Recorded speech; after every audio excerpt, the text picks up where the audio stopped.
வணக்கம் நண்பர்களே. இப்போ இன்றைக்கி நம்ம பார்க்க போகிறது வந்து எலக்ட்ரோட் அண்ட் ஃபில்லர் ஒயர், அதாவது கன்சூமபிள்ஸ், வெல்டிங் கன்சூமபிள்ஸ். வெல்டிங் கன்சூமபிளில் கன்சூமபிள் எலக்ட்ரோடுன்னு இருக்குது, நான் கன்சூமபிள் எலக்ட்ரோட் இருக்குது. இதை பற்றி நம்ம அடுத்து பார்ப்போம்.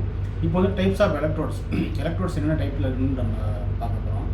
இப்போது டைப் ஆஃப் எலக்ட்ரோட் வந்து 3 டைப்பில் இருக்குது. ஒன்று செல்லுலோசிக், அடுத்து ரொட்டைல், அடுத்தது பேசிக் electrodes.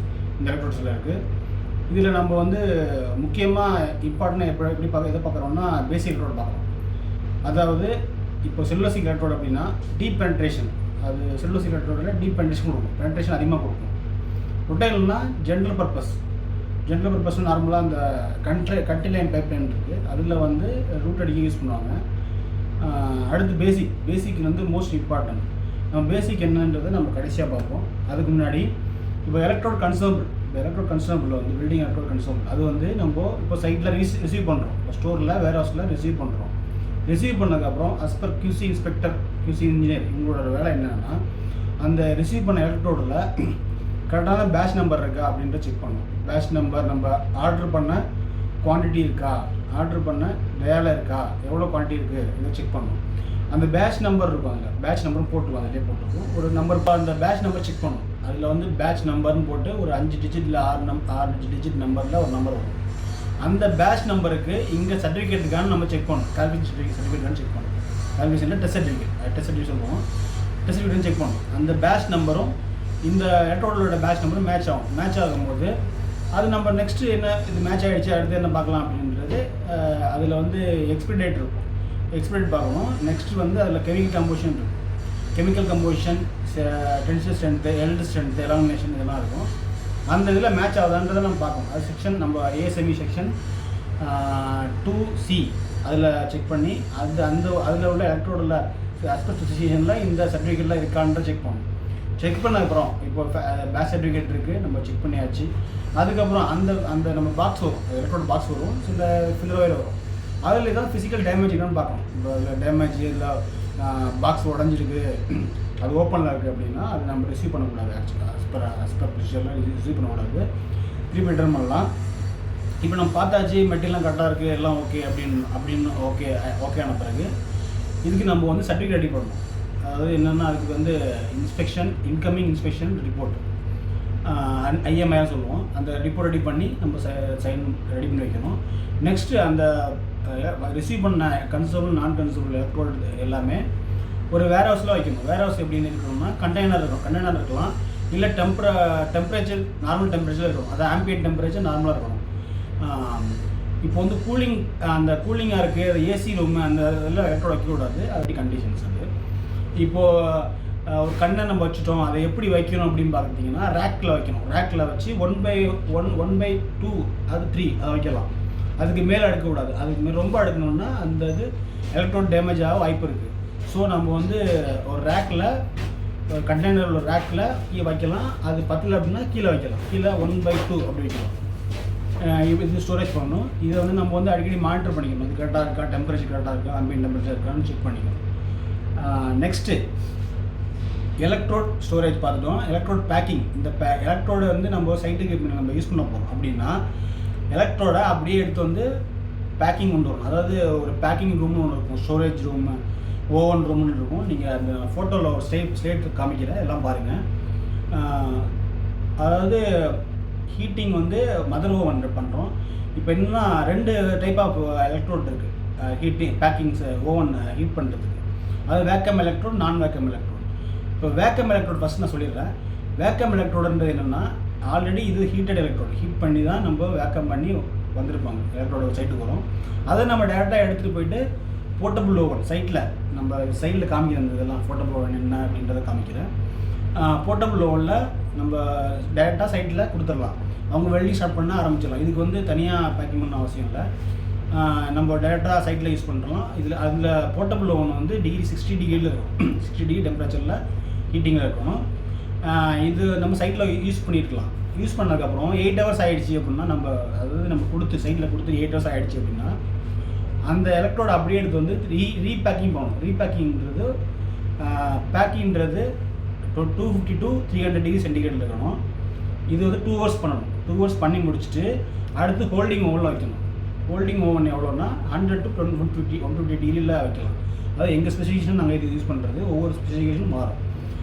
So holding temperature 100 to 150 டிகிரியில் நம்ம பேக்கிங் பண்ணுறோம், ஹோல்டிங் பண்ணுறோம்.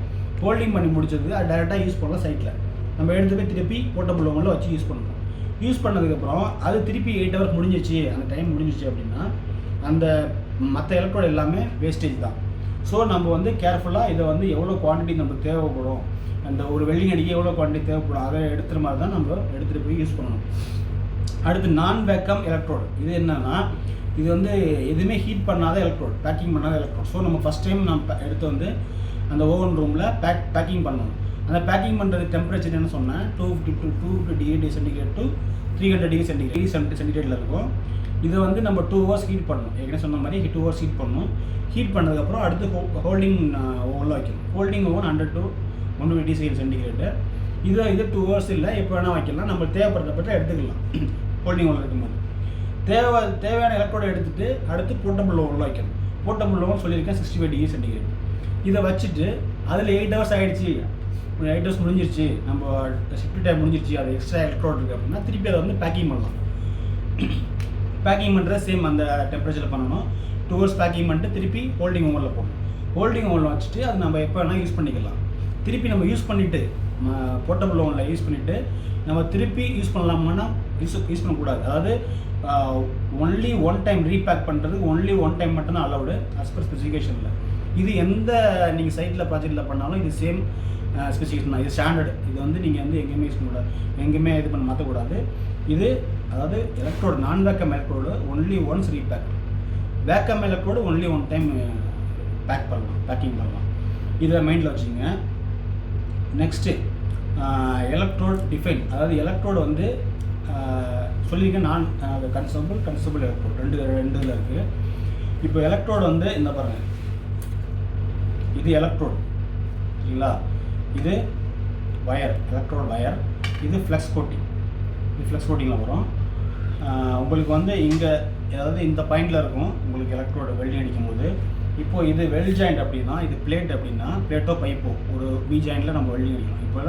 இப்போ இங்கே டச் பண்ண கிட்ட கொண்டு வரும்போது இதில் உள்ள கரண்ட்டு, இதில் டச் ஆகிற கரண்ட்டும் இல்லை வெல்டிங் மிஷினில் உள்ள கரண்ட்டும் ப்ளஸ் அண்ட் நெகட்டிவ் மைனஸில் இருக்கும். அதாவது பொலாரிட்டி வந்து நெகட்டிவ் அண்ட் பாசிட்டிவில் இருக்கும்.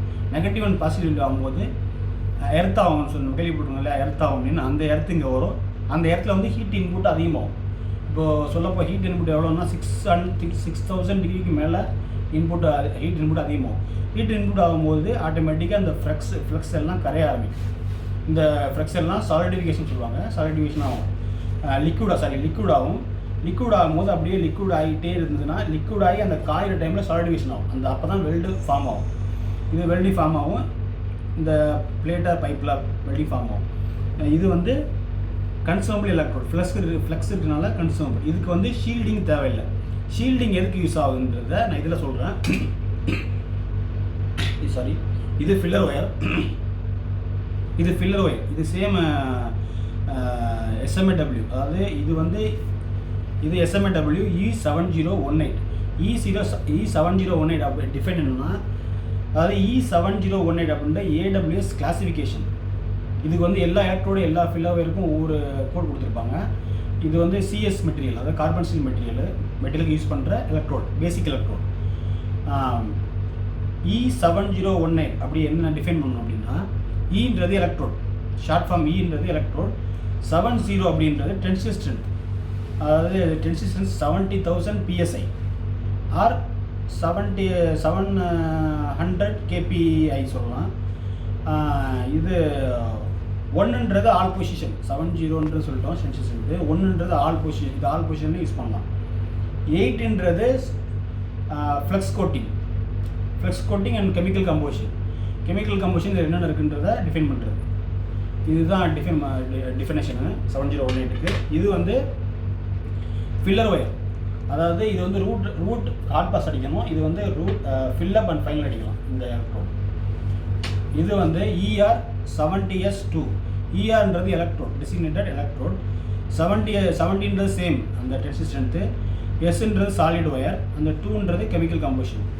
இதுதான் நம்ம டிஃபைன், அதாவது ஃபில்லரோட டிஃபைனு. இப்போது இது வந்து ஃபஸ்ட்டு ரூட் அடிக்கிறோம். இப்போது இது ஒரு பிளேட்டோ பைப்போ இருக்குது, இதே ரூட் அடிக்கிறோம்.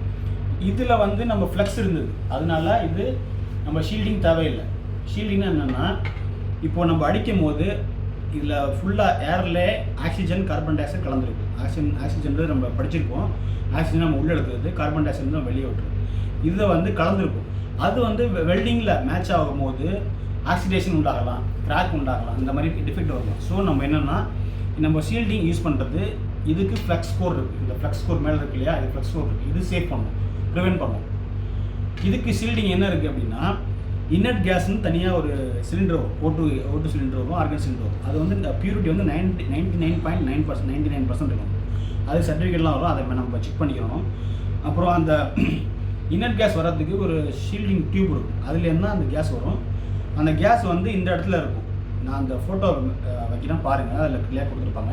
இந்த இடத்துல அந்த டியூப் வரும். அந்த டியூப் வந்து ஆர்கன் கொடுத்துருக்கும், அந்த ஆர்கன் கொடுத்துருக்கும். அதை வந்து அந்த ஆக்சிஜனோ இல்லை கார்பன் டை ஆக்சைடோ வராமல் தடுத்து வெல்டிங் அடிக்க ஸ்டார்ட் பண்ணும் போது நம்ம ஆக்சிடேஷன் வராமல் இருக்கும். இப்போ நீங்கள் ஜிடிஏன்றது கேஸ் டங்ஸ்டன் ஆர்க் வெல்டிங், இதுதான் ஜிடிஏ. இதுக்கு வந்து ஷீல்டிங் நம்மளுக்கு தனியாக ஆக்சிஜன் கொடுத்துருப்பாங்க. இது SMAW, shielded metal arc welding. இதுக்கு ஷீல்டிங் வந்து இந்த ஃப்ளெக்ஸ்லேயே வந்துடும். இதுதான் இது ரெண்டோட டெஃபினேஷன். ஸோ இதை பற்றி சொல்லியிருக்கேன். இது வந்து என்னென்னா, ரூட் அடிக்கணும். ஃபஸ்ட்டு ரூட்டை அடித்து முடிச்சுட்டு இப்போ உடனே ஹாட் பாஸ் அடிச்சிடணும். இப்போ ரூட் அடிச்சுட்டு உடனே ஹாட் பாஸ் அடிச்சு தான் ஆகணும். இப்போ ரூட் அடிச்சுட்டு நம்ம வெளியில் எங்கே போய்ட்டு திருப்பி வந்து அது பண்ணக்கூடாது. ரூட் அடிச்சுட்டு உடனே ஹாட் பாஸ் அடிச்சிடணும்.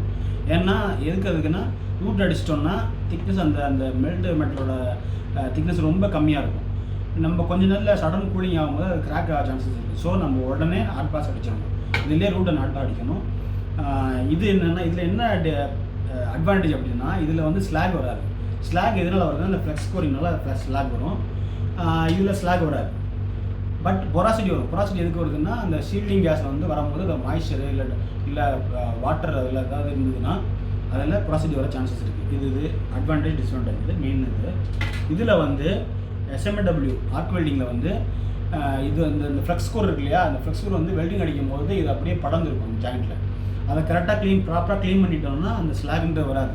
ப்ராப்பராக க்ளீன் பண்ணல, சின்ன பாயிண்ட் ஒரு 3 mm 4 mm இருக்குது உள்ள வெல்டிங் உள்ள இருக்குது அப்படின்னா அது வந்து ஸ்லாக். அது வந்து RTயில் ரேடியோகிராஃபியில் ரிஜெக்ட் ஆகிடும். இதில் வந்து பொராசிட்டி வராது.